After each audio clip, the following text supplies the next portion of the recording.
E aí, pessoal, tudo bem? Bem-vindo a mais um IPJcast. Estamos aqui com algumas visitas ilustres e vamos estar tirando algumas dúvidas sobre criação. Pastor Bruno, por que Deus criou o ser humano sabendo que ele ia pecar? Muito boa pergunta, Moisésão. Quando a gente olha para a Escritura, a gente vê um Deus que é muito diferente do que o pessoal às vezes imagina. Às vezes o pessoal olha para Deus como se Deus precisasse ter criado alguma coisa, ou até que o pecado foi alguma coisa que aconteceu de surpresa e Deus teve que ali de última hora ajeitar a coisa. Como a gente acorda às vezes tarde para poder ir para a escola, a gente vai pegando cada uma coisa ali o que dá. Não é assim que a gente vê na Escritura. Quando a gente olha para a Bíblia, a gente vê um Deus que uma característica marcante é que ele é soberano. Ou seja, ele controla todas as coisas, tudo que acontece. Só que ao mesmo tempo que a Escritura mostra que ele é soberano sobre todas as coisas, ele também é completamente bom. A Bíblia também diz que em Deus não há defeito, não há imperfeição. Ele tem uma santidade tão grande, que os querubins dizem que ele é santo, santo, santo. Ou seja, é um grau de santidade que a gente não pode nem compreender totalmente a sua santidade. Por que Deus então permitiu que o homem pecasse? É de maneira muito interessante que essa pergunta ela vai ser respondida pela própria Bíblia, lá em Romanos 9. Quando a gente vai dar uma olhada direitinho sobre a razão pela qual Deus ordena todas as coisas, Deus começa a responder primeiro, porque ele é Deus, então ele não nos deve uma satisfação sobre o que ele vai fazer, como se a gente fosse uma espécie de juiz sobre Deus. Ou seja, nenhum de nós pode julgar o que Deus está fazendo, porque a gente só julga aquilo que nos é igual ou inferior. Então Deus mostra, não, eu estou acima, vocês não podem me julgar. Porque tudo que ele criou é dele. Então ele tem direito em fazer o que ele quiser com aquilo que ele criou. E a outra coisa que é pontuada muito bem pelo apóstolo Paulo é que o que a gente vai dizer se Deus ele quis mostrar a sua ira em vasos de desonra e mostrar a sua glória em vasos de misericórdia. Então a grande questão, por que Deus permitiu que houvesse o mal? Talvez seja essa o que está por trás, né, da sua pergunta? Mas por que Deus permitiu? Se ele é soberano e ele não. Ele, tipo, é contra o diabo, é contra o mal. Porque Deus permitiu o mal, se Deus é contra ele, Isso. não é? A gente encontra essa pergunta, essa resposta, perdão, quando a gente entende que nem mesmo a maldade consegue atrapalhar o plano de Deus. Nem mesmo a maldade consegue atrapalhar a soberania de Deus e a sua bondade. A gente conhece quem Deus é também através da sua obra de salvação. Através dessa questão da queda, Deus permitiu que a sua misericórdia, a sua ira, o seu caráter fosse conhecido através dessa situação. Isso a gente vê lá no finalzinho de Gênesis, quando, por exemplo, os irmãos de José, eles pegam ele, não é? Vendem ele como escravo, ele vai para o Egito, tem todo aquele negócio. E aí, depois de José realmente se mostrar ali para os seus irmãos, e aí ele fala com eles e tudo mais, é perceptível que os irmãos dele ficam preocupados, dizendo, rapaz, agora ele vai se vingar, não é? Entendi. Já viu essa história? Já. E aí, o que acontece? José diz assim, acaso estou eu em lugar de Deus? Vós intentastes o mal contra mim, Deus intentou em bem. Algumas traduções traduzem para Deus transformou em bem. Só que o sentido mesmo da palavra é que aqueles irmãos intentaram errado, mas Deus intentou no certo. A gente não crê num Deus que está aprendendo sobre as coisas. A gente crê que tudo que existe, existe porque Deus decretou cada uma dessas coisas. Então a maldade, ela não é uma surpresa que acontece com Deus. Eu sei. Deus sabe todas as coisas. E Deus, de maneira tão misteriosa, porque aí a gente não vai conseguir entender totalmente, mas ele consegue utilizar mesmo essa maldade para a glória do seu nome. Como aconteceu a questão do erro de Adão e Eva, e ainda assim Deus providenciou poderosa salvação em Cristo. Então essas duas coisas, embora a gente não consiga entender de maneira total, elas estão ali acontecendo. Nós estamos intentando mal, mas Deus se mostra tão poderoso, tão bom, que ele consegue, até mesmo através dessas maldades, mostrar que a sua soberania, que a sua bondade prevalece e que vence, inclusive, a nossa maldade. Obrigado, pastor. Valeu. Boa tarde, pastor. A minha E aí, pergunta Exato. aqui não é sobre a criação, e sim no livro de Gênesis. Tirando Sansão, Jacó foi o homem mais forte da Bíblia. E eu vou ler aqui um texto para afirmar esse daqui. Gênesis 32, versículos 24 a 29. Ficando ali só, e lutava com ele um homem, até a romper do dia. Vendo este que não podia com ele, tocou-lhe na articulação da coxa. Deslocou-lhe a junta da coxa de Jacó na luta com um homem. Disse este: Deixa-me ir, pois já rompeu o dia. Respondeu Jacó: Não te deixarei ir, se não me abençoares. Respondeu-lhe, pois: Como te chamas? Ele respondeu: Jacó. Então disse: Já não te chamarás Jacó, e sim Israel, pois como os príncipes lutaste com Deus e com os homens, e prevaleceste. Tornou Jacó. Dize: Rogo-te, como te chamas? Respondeu ele: Por que perguntas pelo meu nome? E o abençoou ali. Esse nome aqui do texto é Jacó luta com Deus e transpõe o val de Jaboque. Aí essa pergunta, se tirando Sansão, Jacó foi o homem mais forte da Bíblia, porque ele lutou com Deus, claramente foi pela vontade de Deus que ele lutou com Deus, e conseguiu segurar ele até o amanhecer. Porque aqui a questão não é ser um anjo, sim é Deus, o próprio Deus, porque no texto está dizendo, eu não vou duvidar da Bíblia. Muito bem, eu gostei muito dessa afirmação. Se o texto está dizendo, a gente tem que acreditar na Bíblia, porque justamente essa é a base de toda a nossa fé. Se Jacó era o homem mais forte da Bíblia, não sei se a gente pode tirar por causa desse texto. Esse é um texto que é muito emblemático, que mostra que Jacó de fato era um homem muito forte. Só que aí o grande ponto da passagem é ilustrar não somente a questão da força de Jacó, mas mais ainda o arrependimento dele. Ou como ele tem esse encontro com Deus, ele viu a Deus face a face, e a sua vida foi transformada. Ele passa a andar diferente, até marcado porque ele vai começar a dar uma mancadazinha depois dessa luta. Então, o grande ponto da passagem não é tanto exaltar a força de Jacó, mas mostrar como a persistência dele diante de Deus é o modelo para nós cristãos, que somos fracos como Jacó diante dos nossos pecados, que não temos capacidade, como o próprio nome dele diz, que é enganador, alguns traduzem assim, não é? Então ali quando ele reconhece quem ele é diante de Deus, aí a sua vida é transformada. Aí Deus diz quem ele é. Então esse é o grande ponto. Eu preciso reconhecer quem eu sou diante de Deus, eu preciso reconhecer meus erros diante do Senhor. E aí eu preciso ouvir de Deus, porque só Deus tem aquilo que eu preciso. Só Deus me diz quem eu sou e me torna verdadeiramente alguém para lutar diante dele e lutar diante dos homens para a glória dele. E uma pergunta que anda junto com essa. Entre Sansão e Jacó, a Bíblia, pelo que eu não me engano, se minha mente não falhar, Sansão diz que era o homem mais forte do mundo, né? Se a gente pegar esse texto aqui, comparar Jacó com Sansão, eu acredito que Jacó ganharia, porque Sansão não lutou com Deus. Sansão só derrubou, acho que foi derrotar um monte de exército e derrubar uns pilarzinhos. Seria uma briga boa, Meu raiva se a gente levasse por esse texto aqui, né? Seria interessante. Porque Muito se não fosse boa. por Deus deslocar ele, ele teria perdido. Pastor Bruno, E aí, Rafinha? como é que os animais de Adão e Eva se alimentavam, já que lá não havia morte Muito boa no pergunta. jardim do Éden?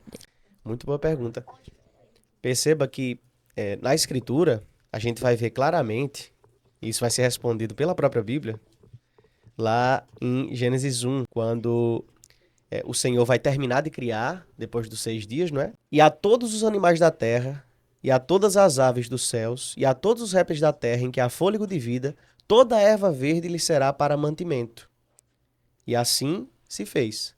Então, antes da queda, a criação era feita de tal maneira pelo Senhor, como ele próprio mesmo diz, era bom o que ele fez, que eles poderiam encontrar na natureza tudo aquilo que eles precisavam para subsistir.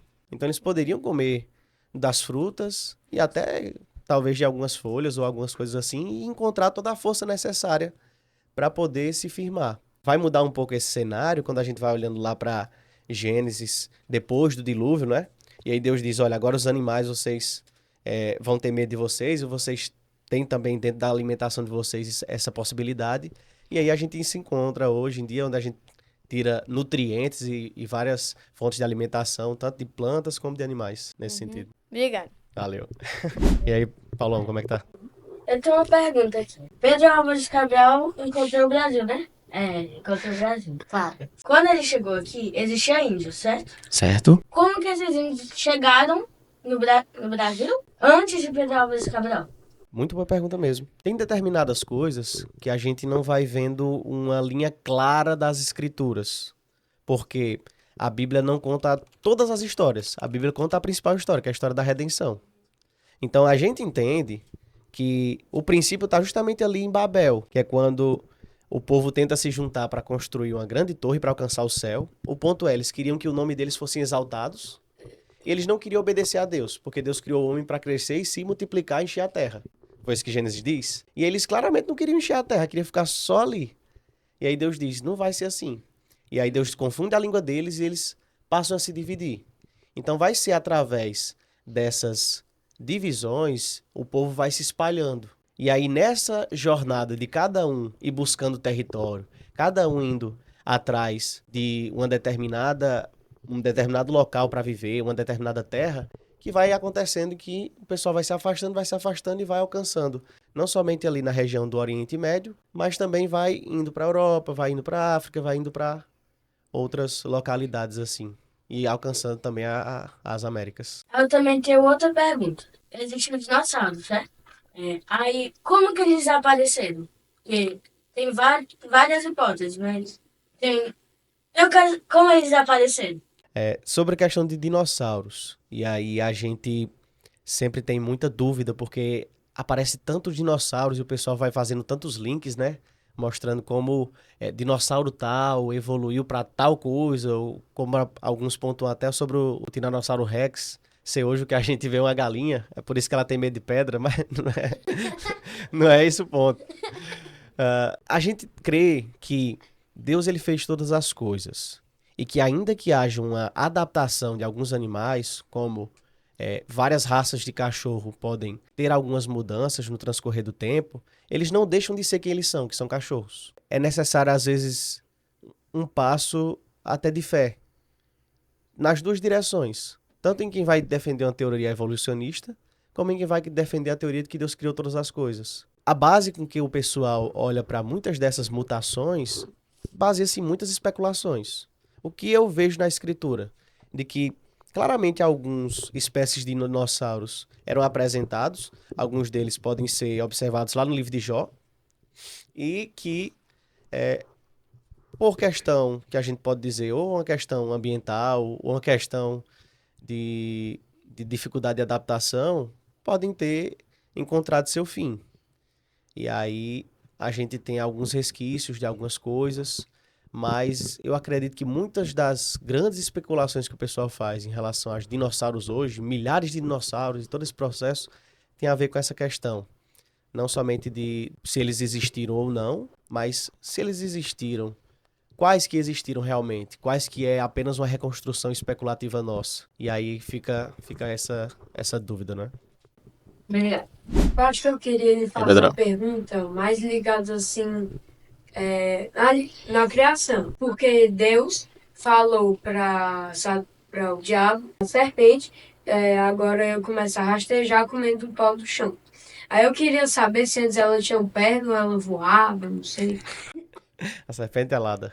Muito boa. Pela descrição da narrativa bíblica, a gente pode ser levado a justamente essa conjectura de que antes a serpente ela não rastejava. A punição da escritura, quando fala que ela vai rastejar, está muito associada a ela comer o pó da terra. Porque dentro da analogia bíblica, isso vai sendo utilizado como uma imagem de derrota. E aí muitas pessoas, quando estão derrotadas ou quando estão fracas, estão humilhadas, vão replicar, digamos assim, essa mesma ideia. Com as pessoas que estão derrotadas, estão caídas em terra, ou as pessoas que estão passando por uma grande dificuldade em suas vidas, ou até lutando contra um pecado, vão orar e colocam o rosto em terra, dando essa imagem de estar humilhado e tudo mais. Então eu não diria que é um absurdo a gente considerar essa possibilidade, que de fato eles têm alguma maneira de se locomover sem ser a questão do rastejar, seja através de uma perna, seja através de um... Aí eu não sei se a gente pode olhar para uma asa ou algo do tipo, apesar de que, se a gente for olhar lá para Apocalipse, a gente vai ver que é dito que Satanás, o dragão, a antiga serpente, então claramente faz um link entre essa figura de Gênesis 3 com aquilo que é dito acerca do tentador ali em Apocalipse. Então, acho que Não sei se a gente tem uma base forte bíblica para pontuar o que ela tinha, mas ela antes não rastejava e agora passou a estar totalmente prostrada na terra, nesse sentido.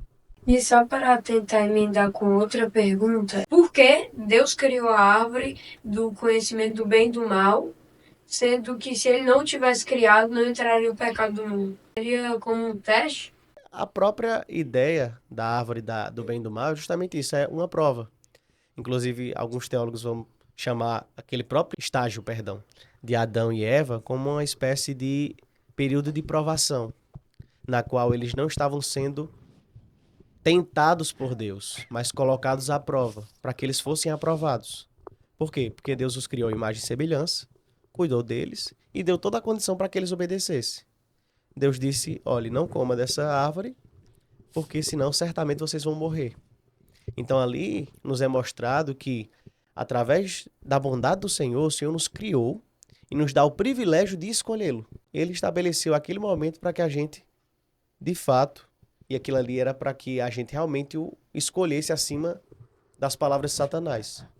Só que, inclusive a gente viu aqui em outra pergunta, Adão e Eva claramente falharam. Claro que isso não fugiu da soberania de Deus. E Deus mostrou que, através mesmo daquele erro deles, Deus mostraria a sua glória enviando um segundo Adão, alguém que não falharia. Alguém que mesmo no deserto confessaria o nome de Deus. Alguém que realmente seria esse grande cabeça da humanidade. E que nele nós poderíamos viver não somente no jardim, mas em toda uma cidade. Um novo céu e uma nova terra. Então, por que que Deus permitiu que houvesse a árvore da vida, a árvore do conhecimento do bem e do mal, para a sua glória. Como a gente sempre tem rebatido aqui, a primeira pergunta do Catecismo do Westminster. Qual o fim supremo e principal do homem? Glorificar a Deus e gozá-lo para sempre. Se a gente olha qual o fim supremo e principal de todas as coisas, é para a glória de Deus. Como diz claramente Romanos, porque dele, por meio dele, para ele são todas as coisas. Então, seria para a glória de Deus que houvesse a aprovação do justo, e é para a glória de Deus que haja condenação do perverso, de quem comete maldade. E aí em Cristo nós vemos a grande salvação do Senhor, quando o justo toma a nossa condenação e nos dá então de sua justiça, para que a gente possa experimentar o que Adão naquele momento falhou, de ter a vida eterna que Cristo conquista para nós. Obrigado. Primeiramente aqui, boa tarde para você. E eu queria fazer aqui uma certa pergunta. Por que Deus nos deu essa curiosidade, tanta curiosidade? Porque através dessa curiosidade a gente descobriu muitas outras coisas, muitas outras formas de pecar. Por exemplo, vício em videogame, vício em TV, vício em cigarros e outras coisas. Porque ele nos deu tanta curiosidade, tanta inteligência para que a gente conseguisse criar tantas novas formas de pecar. O pecado, como a gente comentou, ele não é algo que existe por si só. Ele sempre tenta existir meio que como um parasita. Ele existe se aproveitando de outra coisa.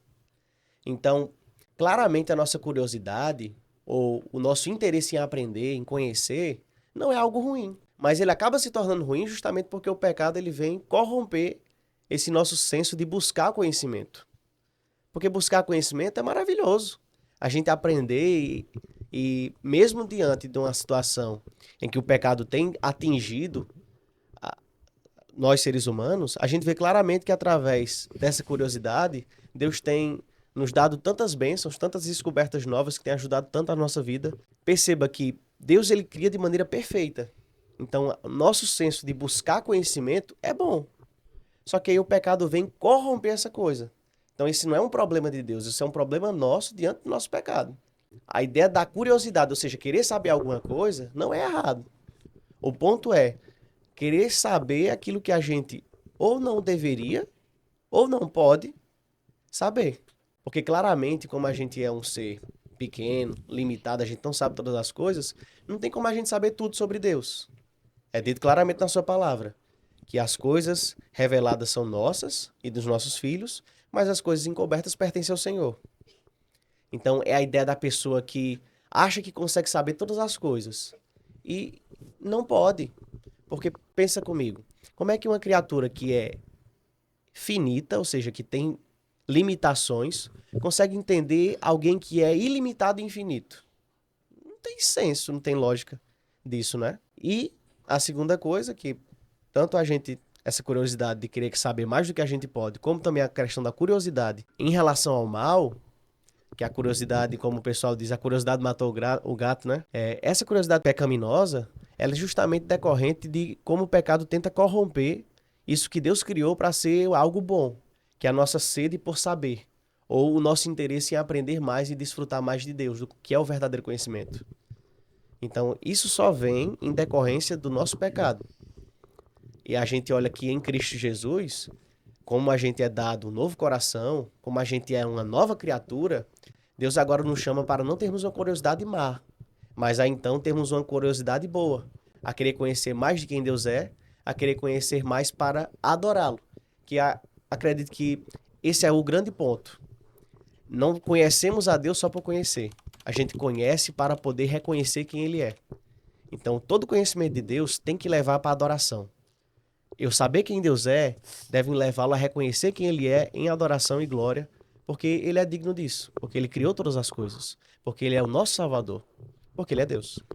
Muito obrigado. Boa tarde, tio. E aí, Eu mãe? queria perguntar se, assim, por que Jonas pecou contra Deus, mas Deus mandou uma coisa, assim, bem fácil de fazer, porque ele não obedeceu? Boa pergunta. Perceba que o pecado, Moniquinha, ele nos emburrece. Quando Deus tem seus mandamentos para nós, os mandamentos de Deus não foram criados para serem a missão impossível. Não tem aquele negócio que a pessoa diz, aí, dê um pulo que toque no teto. E às vezes a gente, nessa estatura que a gente tem, a gente não consegue. Então, quando Deus criou Adão e Eva, por exemplo, Deus não deu uma missão impossível para eles. Mas por causa do nosso pecado, especialmente depois que Adão e Eva pecam, aí obedecer os mandamentos de Deus vão se tornando essas missões impossíveis. Por quê? Por causa da nossa própria natureza pecaminosa.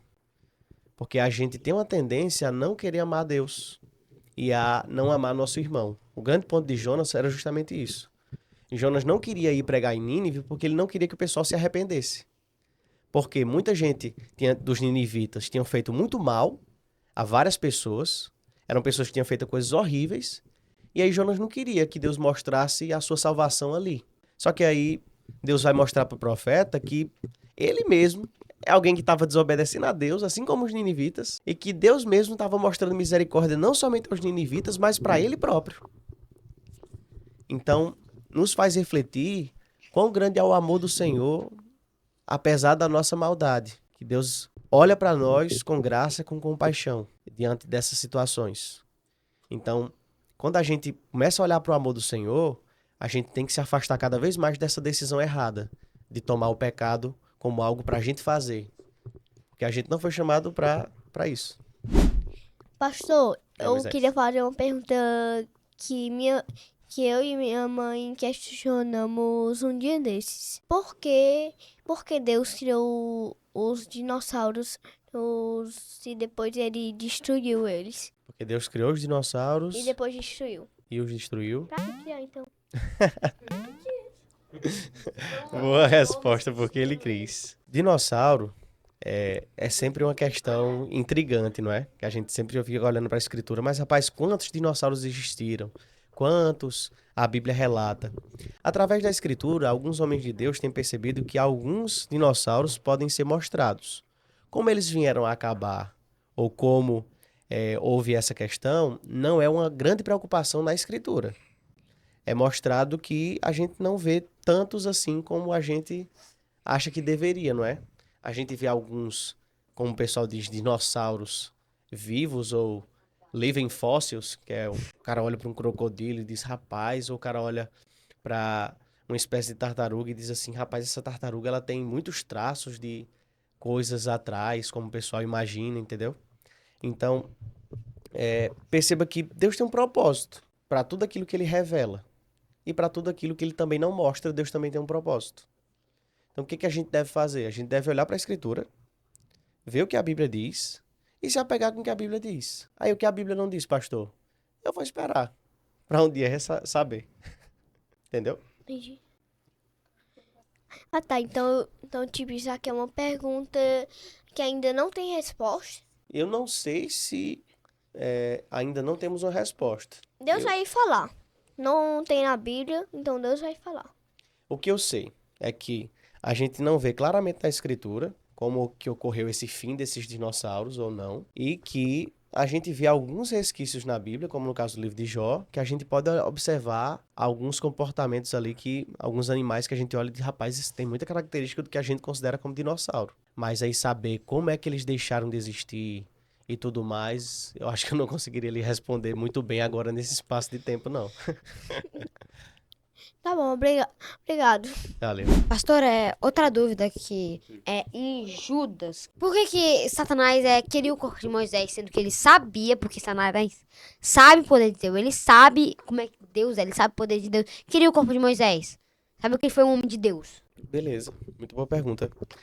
Perceba que essa pergunta não é diretamente respondida pela Escritura. Não tem um versículo que vai explicar. Sim. Satanás queria o corpo de Moisés. Imagina, Moisés queria o corpo de Moisés. Seria estranho, né? Satanás queria o corpo de Moisés por causa disso. Não tem essa pergunta direta, né? O que a gente tem é que constantemente na vida do povo de Israel, o pessoal sempre se apegava com algum objeto que Deus utilizou para fazer alguma idolatria. Por exemplo, não tem aquela serpente que Deus levanta no deserto, que pede para Moisés fazer? Logo mais na história bíblica, você vai olhar que o pessoal vai idolatrar aquele tipo de coisa. Então, pensa comigo. Um dos maiores profetas de Deus, um dos grandes profetas do Senhor, Moisés, quão grande idolatria o povo faria em cima do corpo dele, não é? Eita, era. Então nos leva a especular sobre isso. Sobre como é que seria toda essa idolatria, como é que seria toda essa ideia, ou o que poderia ele tramar acerca desse tipo de coisa. E o grande ponto da passagem não é nem para a gente focar em Satanás, mas focar no Senhor. Que o anjo, quando olha todo aquele intento ali maligno, ainda assim ele quer respeitar a autoridade maior, que não é a de Satanás, é a de Deus. O Senhor te repreenda. Mostrando que a autoridade não está nem naquele anjo. Está no Senhor. É o Senhor que te repreenda. E, pastor, eu tenho aqui outra pergunta, mas que a gente vai lá pelo que eu me lembro, pro livro de Jó, que é sobre Leviatã e acho que é Bermute, né? Não lembro o nome do outro. A pergunta que fica, João, no sonho dele, nunca lê Apocalipse, como mãe não deixa ainda. Sei lá. Que Leviatã e Bermute voltaram. Não sei se tem o negócio das trombetas, essas coisas, mas esses titãs aí voltaram. Satanás ficou aprisionado por 1000 anos. Quando você fala isso, eu entendo que da época que João teve aquele sonho, vai demorar 1000 anos pra Jesus voltar. Aí eu fico, cara, isso já passou 1000 anos. Boa. Apocalipse é uma carta que, infelizmente, tem sido muito mal interpretada. Também não somente difícil hoje, interpretar, né? sim, tem sua dificuldade. Mas não somente hoje, mas como também já há muito tempo. O pessoal até tem medo de ler. Eu lembro quando eu era criança, a gente também tinha um certo medo de ler.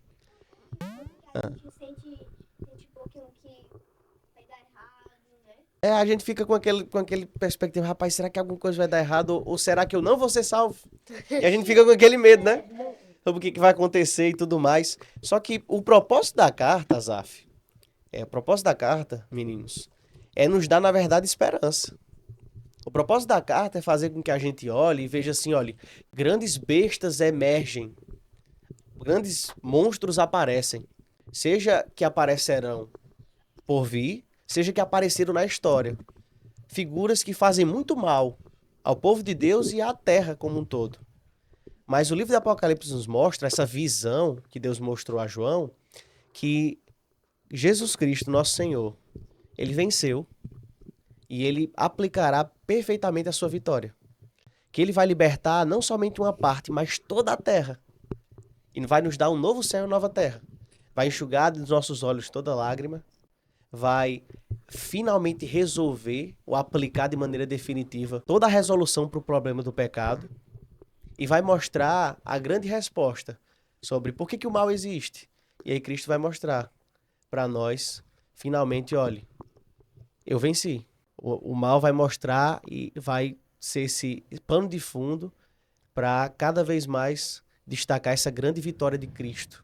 De mostrar que o mal é grande, mas onde abundou o pecado, superabundou a graça. Ou seja, onde o pecado foi grande, a graça de Deus foi maior ainda. E Cristo vai mostrar sua vitória, salvando o seu povo e condenando aqueles que o rejeitaram, aqueles que não responderam ao seu chamado de amor. E isso não é de maneira alguma injusto, porque Deus está mostrando que ele está cumprindo sua justiça e mostrando sua misericórdia. Aquilo que a gente falou. O que acontece? Acontece tudo para a glória de Deus. Seja para mostrar sua justiça, seja para mostrar o seu amor. Tudo vai acontecer para mostrar que Deus é grande, poderoso e que tudo acontece segundo a sua vontade. Era isso mesmo. Boa tarde. E falando também de Apocalipse, pelo que eu me lembro quando eu estava lendo, apareceu que após o Cordeiro abrir os 7 selos, ele tipo que se irou, aí ficaram 4 anjos nas extremidades, deixando que, tipo, isso não afete a Terra. Eu queria perguntar aqui se, por exemplo, eles não tivessem fazendo esse ato de proteger, assim, afetaria a gente? Ou vai afetar no futuro? Apocalipse 7, eu acho. Depois disto, vi 4 anjos em pé nos 4 cantos da terra, conservando seguros os 4 ventos da terra, para que nenhum vento soprasse sobre a terra, nem sobre o mar, nem sobre árvore alguma. Vi outro anjo que subia do nascente do sol, tendo o selo do Deus vivo, e clamou em grande voz aos 4 anjos, aqueles aos quais foram dado fazer dano à terra e ao mar, dizendo: não danifiqueis nem a terra, nem o mar, nem as árvores, até selarmos na fronte os servos do nosso Deus. Então vi o número dos que foram selados, e era 144.000, de todas as tribos dos filhos de Israel. Aí vai tendo uma descrição, 12.000 de cada tribo, e aí vai mostrando aqui a salvação de Deus. Aqui o que a gente vê é uma descrição, não dos anjos preservando, digamos assim, mas eles estavam segurando para lançar todos aqueles danos, lançar todas aquelas aflições sobre a terra. Só que o grande contraste que o texto nos mostra é de mostrar que, peraí, vai haver um povo que vai ser escolhido, vai haver um povo que vai se salvar de todos os danos decorrentes da desobediência, decorrentes do pecado. E mostra que esse povo é um povo escolhido por Deus, um povo que tem um número até, digamos que perfeito. Porque simbologicamente a gente vê um 12, e a gente vê 12.000 de cada tribo, né? E aí 12 vezes 12, 144, e a gente vê 144.000. Só que a gente vê que não é um número literal, porque claramente, logo depois, a gente vê que é dito que e eis grande multidão que ninguém podia enumerar, de todas as nações, tribos, e aí a gente vê todos eles ao redor do trono, ao redor do cordeiro.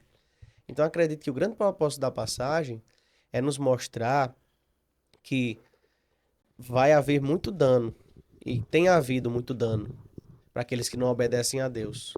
Mas aqueles que foram selados pelo Senhor, aqueles que são escolhidos pelo Senhor, eles estarão diante do trono do Cordeiro. Eles estarão adorando a Ele por toda a eternidade.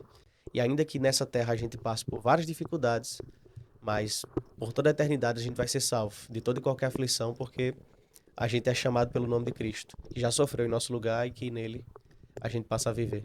Se vocês gostaram desse conteúdo, deixe o joinha e se inscreva-se nesse canal. Tchau, gente! Qualquer pergunta, qualquer pergunta.